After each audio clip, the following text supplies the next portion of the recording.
Welcome to Talking Voiceovers with me, Gail Goslin. We hope to inspire newcomers to the industry here in South Africa by interviewing local professionals. Today, we'll be chatting with Elle Franco, who is a voiceover artist and also coaches TV and radio presenters. So thank you so much for having me. First of all, I want to say I love your work. Thank I you. love what you're doing. All the newbies out there that are watching your videos, because there was nothing like that when I first started. It was literally get involved in the industry, figure it out yourself. You know, it's like kind of feeling in the dark. So you like shedding a light here for a lot of people. So big up, love it. Yeah, you can relate to it more because it's people who are in the Absolutely. same. Yeah, and the Absolutely. industry is different here than it is in the UK and the US. No, it is for sure. So I love that. I'm like, hey, Chilu, oh boo, yeah, and all the questions you're asking it. So first off, I just want to start with that. So I want to ask you, when you were a little girl, did you dream of becoming a DIY princess? No. Like a lot of performance jobs and acting, you got to find your niche. DIY is actually a passion of mine. I grew up in a household that does DIY. My dad was always fixing something, never calls the guy. We will do it ourselves. And come, end of high school and that, I was really interested in painting and crafts. And I definitely loved DIY. And all I did was, while I was actively pursuing the industry, is it came to me and I thought, I can do this. And I thought, this is a great avenue because a lot of the other glamorous roads are taken. With me coming from a performance base, I thought, I'm going to glamorize this. I'm going to make DIY cool again. I want women to want to do it and believe that they can. And that was my mission 5 years ago. And the home channel was growing and people were really just easing into it. But then lockdown happened last year and now there are so many DIY bloggers, so many home things that you can watch and, DIY projects out there. And I was like, hey, this is what I wanted. I'm going to present DIY because I actually love it. And, when you find your niche and it's two powers joining to one, it makes your performance stronger. You're selling content. If you're 100% bought into that content, it makes for a better, believable performance. So then did you sell your DIY skills to the home channel, or were they looking for someone and you went, me? Bit of both.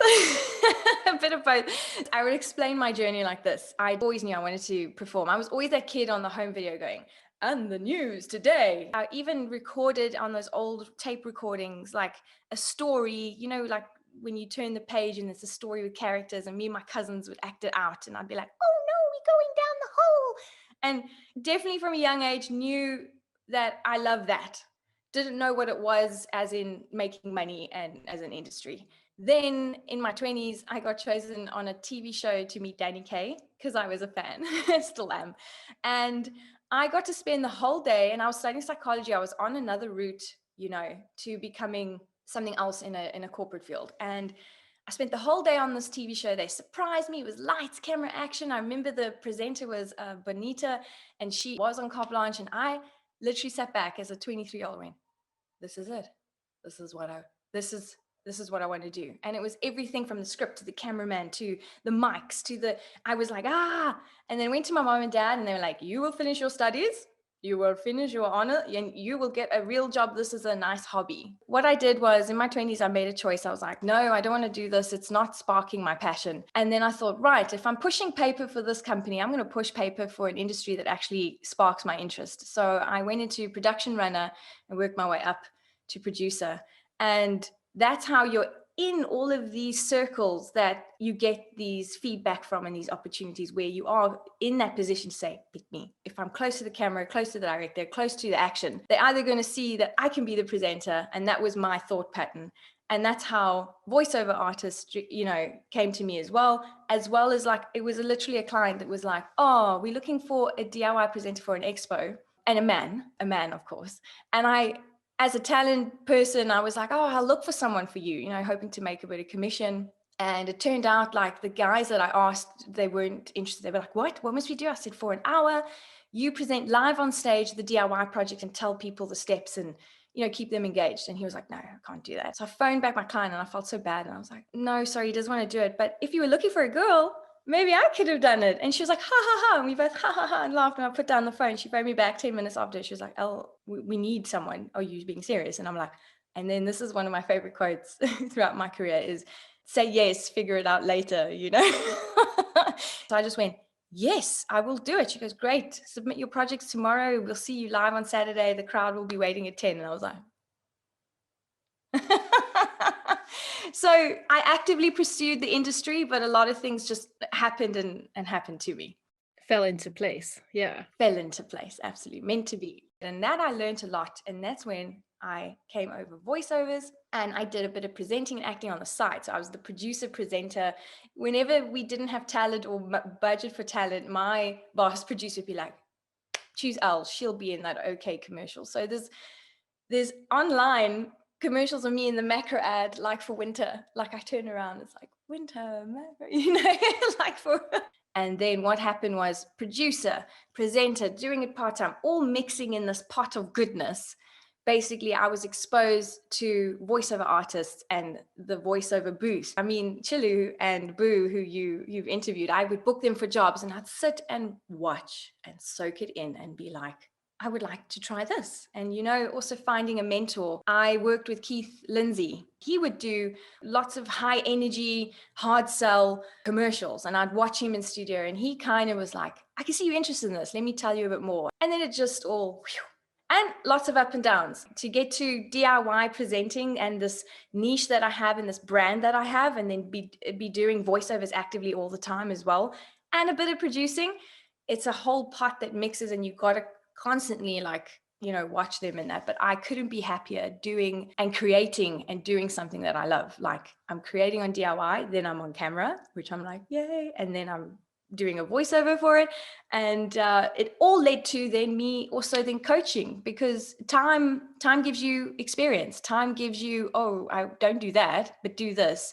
And now I coach voiceover artists as well as on camera presenters. You've got so much energy and you've done so many things. What a fabulous adventure. A lot of people like to focus on one thing, and that's great. But I honestly get bored very quickly. And I think for me in my career, mixing it up with a whole bunch of things that are generally under the same umbrella, they're in the same entertainment industry, really helped me get to where I am. And I just love it. So I tend to not tell people what I do, strangers, especially if I don't have time to talk in that, because they're a bit like you and they go, sorry, what? You're a DIY what? And a voiceover what? And you do produce what? How did the, and you drill what? But what? And then I'm like, no, I just work in an office. No, I don't do anything. So you don't have an elevator pitch at the moment. No. So tell me about what you actually do at the moment. You're coaching, presenting at On Cue Communications, right? Yes, that is also a passion project. You also have to go, I want to give back. I think back to my 23-year-old self. When I look at my class, I see these hungry eyes, you know, like how I was. And I think, let me just give them from my heart, because I'm not formally trained in any of this. So I studied psychology, formally trained, landed, worked my way up in producing, no training, no studying, worked my way up in voiceover artistry. And presenting also, no formally training. I just learned on the go and stuff. So I want to tell them from my heart and my experience what I didn't do. And I love that. So I do that. I'm very much involved in my DIY brand blog.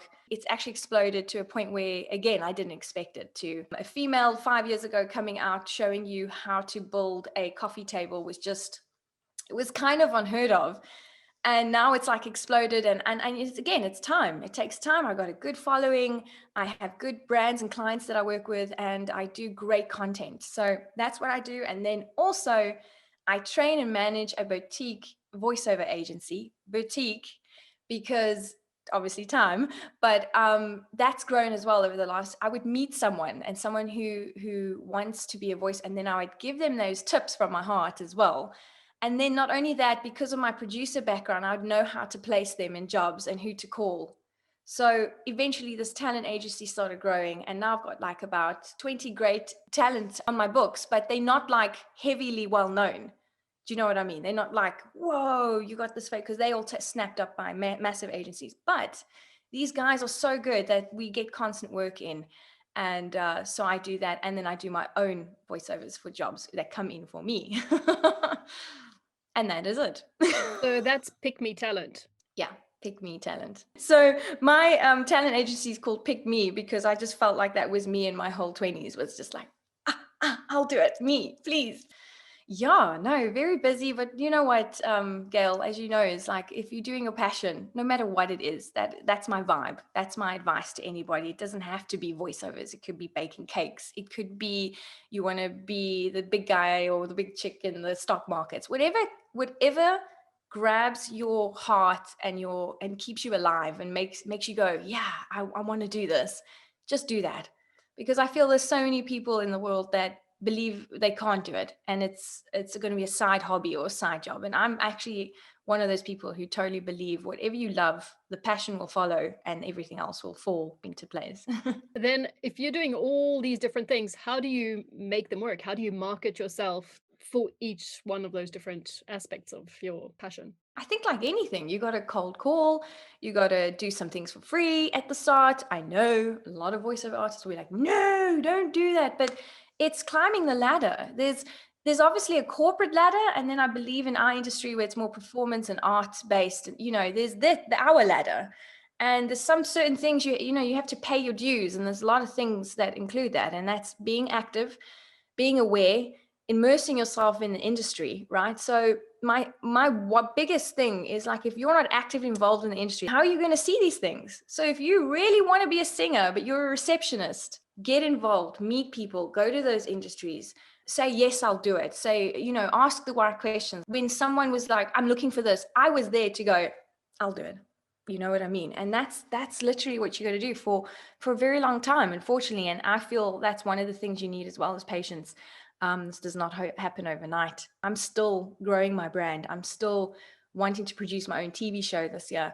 And I'm just like, it never ends really. You never reach that, okay, it's done now. That's it. It constantly evolves. So it's just a time thing. And if you want to be a big shot voiceover artist and a nice TV presenter and have your own business and do all these wonderful things with clients in like a year, it's not going to happen. It's not going to happen. I truly believe that. You've got to just give it time and then you learn. And that's what I love as well, as the journey, man. It's fun. It's up and down, but it's fun. It's an adventure.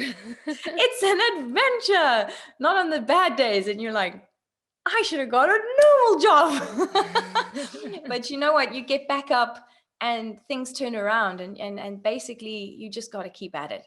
Keep at it and keep believing, keep your positivity and know and figure out like, why am I doing this? Oh, that's why. And you go, okay, let's carry on. And it works out. It does. It always does. Whatever it is, whatever your passion is. What did you do during the pandemic last year? Did you get a home studio? Yes, I've had a home studio before the pandemic because I wasn't getting enough studio bookings because I was the newbie 5 years ago. It's been 10 years, but like basically I thought, I'm not getting, if you're not at a major talent agency and you're not getting rebooked by these clients and you don't have that experience, you're going to lose your craft. So another thing of mine is if you don't use it, you lose it. Same with presenting. So I started YouTube channel and I started these weird and wacky projects with my cameraman friend and my husband who's a sound guy, and I go, let's go together guys and do this, because I just wanted to keep practicing in front of camera. And I set up a home studio and I invested in a mic and all of that because I thought I'm going to lose it if I rely on studio bookings that aren't really coming in fast and heavy right now. So practice makes perfect. You don't get a bodybuilder who only trains once a year and then he enters a bodybuilding competition. It doesn't happen like that. Like with fitness, it's a constant everyday thing.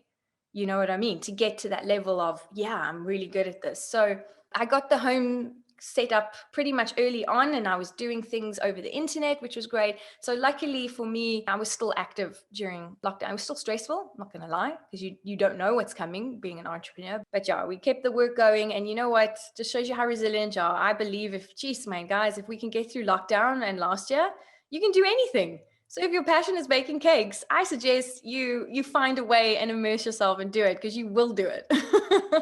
Yeah, it's a good thing there's YouTube out there because A, we can watch your DIY videos, and B, we can teach ourselves how to, I don't know, run Zoom interviews and do voiceovers. Absolutely. Absolutely. And the thing is like even now as having an interview via the internet, like times change. That's why I said it's always evolving. Your career's always evolving, but the world's always evolving. You are always evolving. You're not kind of the same person you were at 18 as what you are now. So if you're ready for it and you evolve with it and you gravitate towards it, like, for me, always in my mind when I was in my mid-20s was TV presenter, TV presenter, TV presenter. And I can tell you that, like, TV's changing. So it's not quite the same anymore. So now what is my goal now? And then I'm like, okay, camera presenter, on camera presenter, a presenter. And it changes. And now, like, social media and YouTube and that is being watched more than conventional TV. So it always changes. So just always evolve with it. And if it changes, go with the flow, but keep your passion. And you should disrupt or be disrupted or evolve and Absolutely. Absolutely. If you feel uncomfortable, it's good. And there's a lot of times with jobs I felt uncomfortable. It's good. It's like growing pains. The minute you're like, oh, I can do this with my, it's like, then you need to up it a bit and become like, go to the next level, because that's how you learn. I've botched many auditions. I've botched so many auditions. Like, I remember going into my first big voiceover studio with client and agency as the voiceover artist, and it was a huge, massive client. And I kind of, like, my nerves got the better of me, and I kind of messed it up. But you learn.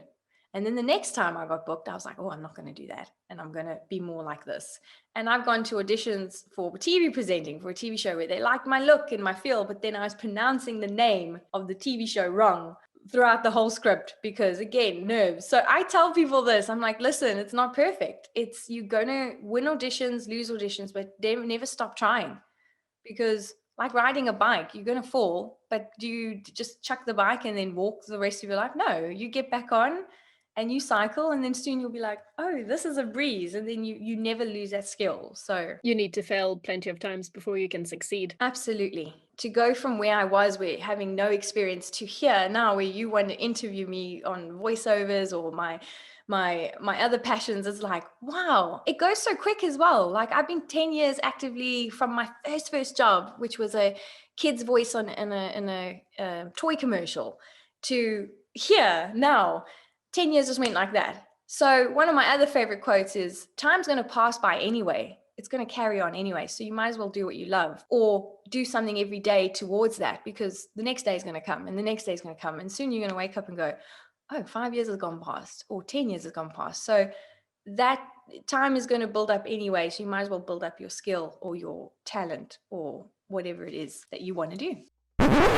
If you're enjoying this interview, give it a thumbs up. What's your favorite type of voiceover? I like commercials. I like the quick, punchy 30-second, get it in there. But then I love character voices lately. So one of my main goals is to become a character in animation. So I love, like, doing these little voices and stuff. And I've done a few for, say, an advert or commercial where I was the British mom and the British daughter. And I love that because you're really challenging yourself with characters and it's very performance based. But I do like just being my normal voice in a controlled manner. It's like, I tell people, your voiceover voice is like your phone voice back in the day.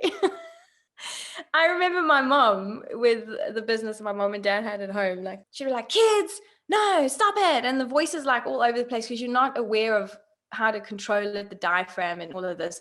And then you want to put the best version of your voice out there. So when the phone rings and it's someone professional, what do? Hello. Oh, hi. How are you doing? So you talk normally like I'm doing now, but when you turn it on, you turn that switch, you're performing now. But I also like corporates. So I would say adverts, corporates, and then I want to get more into character voices, definitely. How do you prepare for a voiceover gig? Nerves are good, right? So I always get a little bit nervous, but I turn that into an energy thing. I do warm up. I drink warm water to just, especially if it's in the morning. I prefer to do voiceover recordings if I have this luxury of choosing the time I want to do them. Like, I tell a client, oh, I'll give it to you by Thursday. I like to record at night because then I feel my voice is pretty much warmed up from the entire day. But hey, a great warm-up tip from me is, like, just put the radio on and do a bit of karaoke while you're cleaning the kitchen and stuff. Honestly, because you're like, you're singing along, and it's good. It's good to warm it up without having to sit down and be a little bit like, I remember driving to studios when I'd get studio bookings, and I would literally put the music on, right? Okay. And it's fun as well. It takes your mind off it. And I just sing. By the way, I can't sing. That's a lie. If people think, oh, because you're a voiceover artist, now you can hold a note and you can sing. It's not the same. It's like, no, I'm good at talking. I'm not good at singing. And also, just because you can sing doesn't mean you can be a voiceover artist. But I always rate a bit of karaoke before a job, loosens the vocal cords, loosens the mouth a bit, and you're good to go. Preferably in your car or in the kitchen so nobody else can hear you. Preferably in your car with the windows up so no one can hear. Yeah. But if you're a good singer, hey, why not create an audience? Do you prefer recording voiceovers in studio with directors or self-directed at home? Do you have a preference? I prefer self-directed at home because I call it the fish tank when you go into a studio. And for a newbie artist, especially, I've been doing it 10 years, but I always just, it's like yesterday, my first jobs where you're nervous and you're the one that they've just saw on the internet, by the way, in your clip, and they want to try you out. And then you're behind this, and it can be very intimidating, which can influence your performance. So I was one of those artists that actually signed up with those sites, Voice Bank and voices.com, because I actually preferred auditioning and then doing the recording at home and then having a bit of a direction with how you perform it and timing and all of that. I preferred that because I wasn't nervous at home. I'm in my own setting. I know how to work everything. And when you have these eyes on you, and I am a performer, you should be used to it. But when you're in the fish tank, sometimes clients and agencies, when they say the most confusing things to you as an artist, can you sound serious but friendly? It can throw you off your game, especially if you're not an experienced voiceover artist. But now that I have all that experience and I've done studio and I've done recording at home, I tend to prefer the recording at home, especially now with today's times, how they've evolved. It costs petrol to go to a studio, it's more budget to go to a studio. And now with internet and equipment, you can actually do a really great job recording yourself at home. So I'm like, well, everything's going online. So I would say that would be my first preference, but it is always nice getting ready and in the car and actually going to go meet people. Even now today with masks and that, it's all right. I actually did a studio recording not so long ago and we all wore masks, and when I went into the booth it was a lot of sanitization, and that's fine. But it's nice to meet people and actually see it and do, like, if you're doing a job and not just being stuck at home sometimes, with now all of us being at home more. It was refreshing to go out. But still, top for me would be, I love recording at home just because I can be in my own head, in my own space, and direct myself. And then when client gives me feedback, then I go, oh, okay, I missed that, or I got that right. For a newbie, it's a hard job being in that fish tank. You're like, and they're all just staring at you, ready for you to perform. Do you find that the pay-to-play sites work for you, or when you record at home, is it more from past clients that you've found independently of pay-to-play sites? Personally, these big sites that house you and you get these auditions and then you pitch for them, it really worked for me for my first year when I got my home kit. And I got a lot of great overseas work because, again, if you can do accents, I can do a very believable British and American accent. So that worked in my favor. Obviously, when South African jobs come in, then cool, just talk in your normal accent. But I would gun for the British and the American, and a lot of them would award you. It does happen. They award you the audition, and then it's fun. And yes, the budget might not be huge PMA rates, but when you're starting out, A, you're getting experience. B, you're getting a clientele. And C, you're doing what you love. You're not sitting stagnant, you're just waiting for a big job to land on your lap, especially if you're newbie. If you're an experienced voiceover artist, I've kind of pulled away now. When it first happened and I heard of voices.com, I was like, yay. And I think that was 2014, 15. So I was on for 2 years, and that really helped me with my career. But now it's 2021 and I'm quite established, and it's like word of mouth now. That's how it starts going for jobs. Or I'll see a job and I'll apply for it and I'll get it. But when you're starting out, please join those sites. It's good. It's good for you. It's good for you to audition. It's good for you to put yourself out there. It's good for you to be competitive with other voiceover artists, wherever they are in the world, It's the same with TV presenting. I would never not go to an audition because you never know. That's what you do. It's a washing powder ad and you're like, but go. You might just get it. You might meet someone on set. It might lead to another job. You got to be hungry. Don't turn down jobs and auditions, but know where your niche is and where your talent is, because you don't want to waste time either. But you are going to spend time as a newbie voiceover artist auditioning, putting yourself out there and getting told no a lot of the times. But that yes is coming. and then you'll get that job. And then the next yes will be closer, and the next yes, and then you'll be at a stage where it's like, yes, yes, yes, yes, yes, yes, yes. I think there's also a lot more competition on those sites at the moment, especially since lockdown. There's been a boom of voiceover artists as well. You know what, Gail? This is what I tell my presenting class as well. And it's a bit of both. I do on-camera presenting and I talk voiceovers. With everything, there's competition. If you own a grocery store down the road, there's competition. If you are a doctor, there's competition. So the thing is don't be put off by competition. Don't look at those sites and go, oh, look at all these, because it is. I've looked through them. I've looked through their profiles. Who doesn't snoop through other voiceovers profiles, And you listen to them, you're like, that was a really good demo. And then you think about your demo and you think, oh, I could have done, but that's the world. There's space for you, right? Because there's so much work going on. There's so many humans on this planet. There's so many production companies looking for voices for videos. If you get put off by that, then you put off too easily, and then maybe you shouldn't be doing it. Maybe if you want to open a shop and you're an entrepreneur and you go, oh, but the fashion industry, there's so much competition, then you shouldn't be doing it. There's always going to be competition. Believe in that.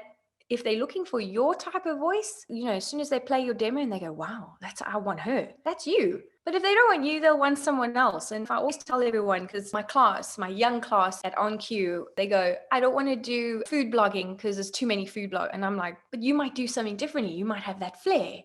You might bring comedy I bring a lot of weirdness and comedy to my DIY presentations. You know what I mean? And then you have an audience. And even if it's one person watching you, that's still an audience. So why are you put off? Don't be put off by competition. It's healthy. Go to the big sites, go to the small sites and put your voice on there and audition. Put yourself out there, because you never know. You could open up your email and look and go, oh, I was awarded that. And it's a great feeling. But if you're not putting yourself in the game, you're not going to get that feeling. That's my take on it. I think you're right. You've got to be positive and you've got to just keep running and get ahead of the race. Yeah. And snooping other people's profiles isn't a bad thing, because then you get to see what's really great and then you improve yourself that way.